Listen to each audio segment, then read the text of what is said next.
किस तरीके से प्रेस कॉन्फ्रेंस रखी गई थी, क्या रहा पूरा आज? देखिए, प्रेस कॉन्फ्रेंस हम लोग कई दिनों से अपने मसले मसाइल को लेकर के करना चाह रहे थे, लेकिन आज जो स्टेटमेंट डीएम का, अलीगढ़ डीएम का आया है और यहाँ के एक नेता का जो है, विधायक है दलबीर सिंह का आया है, उसने ये इल्ज़ाम लगाई है कि जो है जवाहरलाल नेहरू मेडिकल कॉलेज से जो है अलीगढ़ में कोरोना वायरस फैला है। तो मैं इन लोगों को बताना चाहूँगा कि जो है हिंदुस्तान के जो है टॉप 10 मेडिकल कॉलेज में हमेशा जवाहरलाल नेहरू मेडिकल कॉलेज का नाम रहा है, और जिसने हमेशा से न सिर्फ अलीगढ़ बल्कि जो है 6-7 जो ज़िले इससे अटैच्ड हैं उनमें जो है ये अपना निरंतर सुविधा देता रहा है।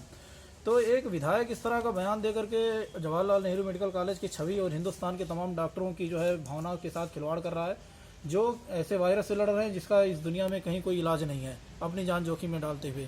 तो मैं ये समझता हूँ कि डीएम, सबसे पहले तो मुझे नहीं लगता कि डीएम ने इस तरह का कोई वक्तव्य दिया है। अगर वक्तव्य दिया डीएम ने है तो ये बहुत ही ज़्यादा जो है, इससे लो लेवल का कोई कमेंट नहीं हो सकता है कि डीएम अपने बचाव में लगातार आरडीए के यहाँ के जो है रेजिडेंट डॉक्टरों ने अपने मसले मसाइल को इन लोगों के सामने रखा कि हमें पीपीई प्रोवाइड करिए, हमें दूसरी सुविधाएं प्रोवाइड करिए, नहीं तो हम लोग इन्फेक्ट हो जाएंगे। और हम बहुत सारे मरीजों को देखते हैं, लेकिन वही हुआ कि हम जब पर डे जो है 150-200 मरीजों को यहाँ पे देख रहे हैं। अब पूरे हिंदुस्तान को तो लॉकडाउन कर दिया, हर आदमी तो जो है किसी के कांटेक्ट में नहीं आ रहा है, लेकिन वो सिर्फ डॉक्टर ही हैं जिनको पीपीई और दूसरी सुविधा नहीं दी जाएगी, वो 150 लोगों से मुलाकात कर रहे हैं।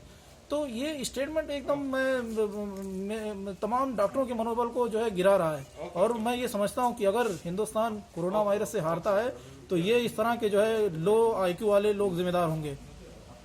क्या जिस तरीके से बयान दिया गया, जो एक भाजपा के विधायक ने भी बयान दिया, एक स्टेटमेंट एक मरीज ने भी कहा कि हम मैंने उससे फ्लू के जरिए, डॉक्टर के जरिए मुझे हुआ है, क्या डॉक्टरों को इस तरीके से बयानबाजी इन लोगों को करना क्या इसमें आरडीओ को लगता है इसमें? देखिए, फ्लू क्लिनिक में जो है 95 मास्क और पीपीई पहन करके वहाँ डॉक्टर बैठा रहता है, और फ्लू क्लिनिक में 1-1.5-2 मीटर की डिस्टेंस में मरीज को देखा जाता है।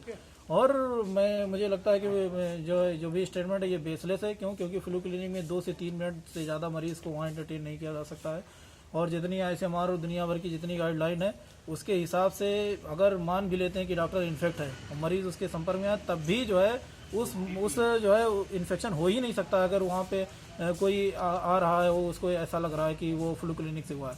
और अगर जिस मरीज ने ये स्टेटमेंट दिया उसको पेश नज़र रखते हुए, उसको देखते हुए अगर इन लोगों ने ये बयान दी है, तो मुझे लगता है कि उस आदमी में और डीएम के आईक्यू में कोई जो है रत्ती बराबर फर्क नहीं है।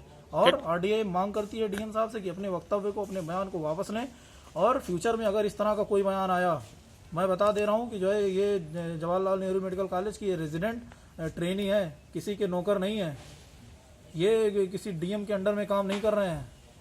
और फिर भी हम लोग जो है हिंदुस्तान के लोगों के लिए और हिंदुस्तान के लिए अपनी सेवाएं दे रहे हैं कि सब लोग मिलजुल करके इस लड़ाई को लड़ रहे हैं, तो उसमें हम लोग भी शामिल हैं। तो मैं चाहूँगा कि ये लोग अपने जो है बयान को वापस लें, और यहाँ पे आकर के अगर बहुत इनको शौक है आकर के पीपीई बस ये सिर्फ 5-6 घंटे के लिए पहन लें, तो इनको एक्चुअल कंडीशन डॉक्टरों की यहाँ पे पता चलेगी।